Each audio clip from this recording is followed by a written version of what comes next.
सादर नमस्कार। Supreme court का गुरुत्वपूर्ण राय अंगनवाड़ी कर्मी को मिल ग्रेजुएट। आज भिडटी आम आलोचना करवा कौन रही मान्यवर सुप्रीम कोर्ट का राय ग्रेजुएट कौन ए विषय समस्त आलोचना आम आज भिडियो करवा। आलोचना आरंभ करने पूर्व मोर अनुरोध जदि चैनल टी को आपण सब्सक्राइब करना ताले आज ही सब्सक्राइब करनी। आसतु आमे सुप्रीम कोर्ट को राय जानिबा पूर्व ग्रेजुएट विषय टिके जानिबा। ग्रेजुएट कौन, ग्रेजुएट कहले कौन, क्या कह जाए?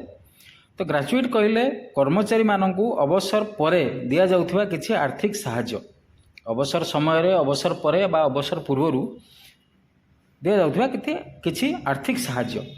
यही आर्थिक साहाय्य पई किछि नियम कानून सरकार करिसेंती।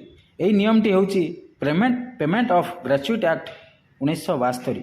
यही नियम अनुसार जोठारे 10 रु ऊर्ध्व कर्मचारी कार्य करुथिबे एवं कर्मचारी 5 वर्ष रु ऊर्ध्व कार्य करिथिबो से ग्रेजुएट पई हकदार हो। यही नियम अनुसार आम जे देखिबा आउरी बहुत किछि नियम आदर अछि, किंतु आम छोटिया दुटा नियम विषय आम देखिबा। जदि ये नियम विषय आम देखिबा, एही नियम अनुसार अंगनवाड़ी कर्मी और सहायिका मिसी देश रे प्राय 27 लाख कार्य करुचंती। 10 जो नियम अच्छी तार केते ढेर अधिक आपण माने अनुमान करते। और द्वितीय यह 1975 मसीहा ठारू लगातार भाव आज पर्यंत कार्य करुच्ची। आगामी केते दिन पर्यंत कार्य करियो ता केही भी कहि परिबे नाही। तेणु ये समस्त कर्मचारी ग्रेजुएट एक्ट सेक्शन 1 अनुसार हकदार अटंती। अपर पक्षरे सरकार जुक्ति कौन रोची?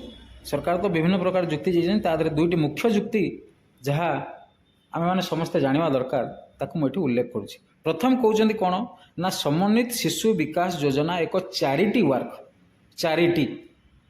और द्वितीय अंगनवाड़ी कर्मी सहायिका एमाने होउचंती सोशल वर्कर। तेणुक जेहेतु एमाने कर्मचारी स्टाटस रे नहांती आंको ग्रेजुएट दिया जीव नाही। तेणु ये विषय को लक्ष्य करी सुप्रीम कोर्ट तांकर जो राय शुणाइचंती से राय रे बहुत कड़ा समालोचना सरकार को करिचंती। एवं किछि खाली ग्रेजुएट नुह किछि अलगा जिनस तांको करिया पई भी मध्य कहिचंती। कौन रही केस ना सुप्रीम कोर्ट रो सिविल अपील नंबर 3153/2022 और 25/4/2022 तारीख रे ये राय प्रकाश पाई। जस्टिस अभय ओके एवं रस्तोगी जी राय प्रकाश करिचंती। तांको बेंच रे शुणानी होईची। एवं अभियोगकारिणी होउचंती मणिबेन मगन भाई वरिया एवं आउ 5 जन अंगनवाड़ी कर्मी versus development officer of Dahod and others. Gujarat high court रे प्राय 16 वर्षर लड़ाई पर एमाने सुप्रीम कोर्ट रो राय प्रकाश करिचंती। से राय रे सुप्रीम कोर्ट कर्मचारी सपक्ष रे जाई कहिसंती ये मानको ग्रेजुएट मिलवा दरकार, कारण ये सब नियम को मानुचंती। कौन रही अन्य एडवाइस कौन रही कथा अंगनवाड़ी विषय रे मु आपन पाखरे किछि बिंदु एठी उल्लेख करूछि। से प्रथम कहिसंती कौन ना राइट टू एजुकेशन एक्ट मौलिक अधिकार जोटा अछि सरकार प्राथमिकता विषय दवा को बाध्य से एक्ट रे एमान काम करछंती। द्वितीय हूँ नेशनल फूड सिक्योरिटी एक्ट 2013 अनुसार आईसीडीएस रो जहाँ सर्विस प्रदान करा जाउची ता जनसाधारण प्राथमिकता। तेणुक ता मध्य मैंने काम करुँच। तो प्रथम ये चैरिटी वर्क नुह मैंने पूरा खारज कर चैरिटी वर्क नुह बाध्यतामूलक कार्य। आउ कौन से माने करुँच ना जो डिसएडवांटेज एरिया अच्छी जोटी सरकार कल पहुँचु नहीं से जगार चिकित्सा सेवा तांको अवेयरनेस करवा तांको सेवा जोगाई देवा काम जो वंचित शोषित गोष्ठी अच्छी तांको आवश्यकता को मध्य ये पूरण करुँच। आउ कौन एमाने करुँच ना तांको द्वारा विशेषकर जो आईसीडीएस अच्छी समन्वित शिशु विकास योजना द्वारा महिला और शिशु अधिकार हासिल पाई एमाने काम करुचंती।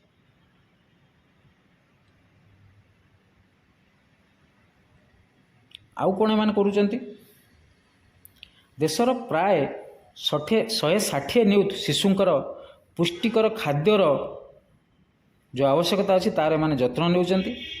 जहाँकि सुप्रीमकोर्ट कहते एमाने होचंती देशर भविष्य, तेणु देशर भविष्यतर पोषण को एमाने तदारक कर पोषण खाद्य दौरान।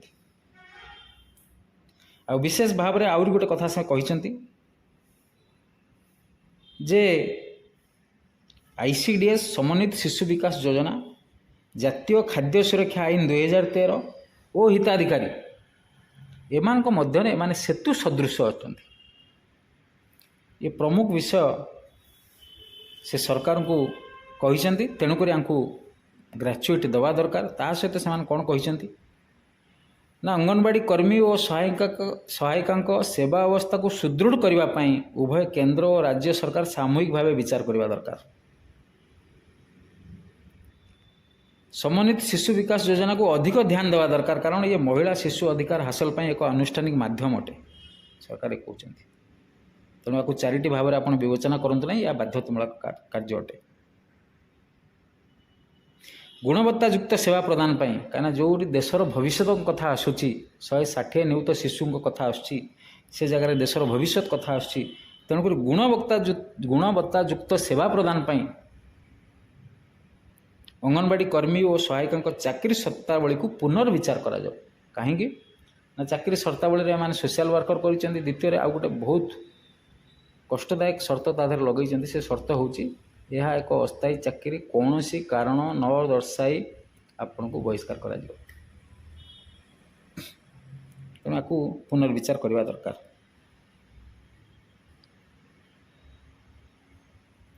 आउ सबुठु गोटे बड़ कथा से कहते आजिकल जो सरकार फ्लैगशिप कार्यक्रम चलती, जहाँ को नहीं सरकार केंद्र सरकार हूँ राज्य सरकार हूँ बहुत जत्नवान अटंती। कहीं से भोट बैंक से होती स्वयं सहायका गोष्ठीर महिला। जदि से 3 ରୁ 6 वर्ष पिला को अंगनवाड़ी कर्मी सहायिका माने न संभाळिबे ताले से माने गोष्ठी गठन करिपारिबे नाही, तांकर विकास होई परिबो नाही।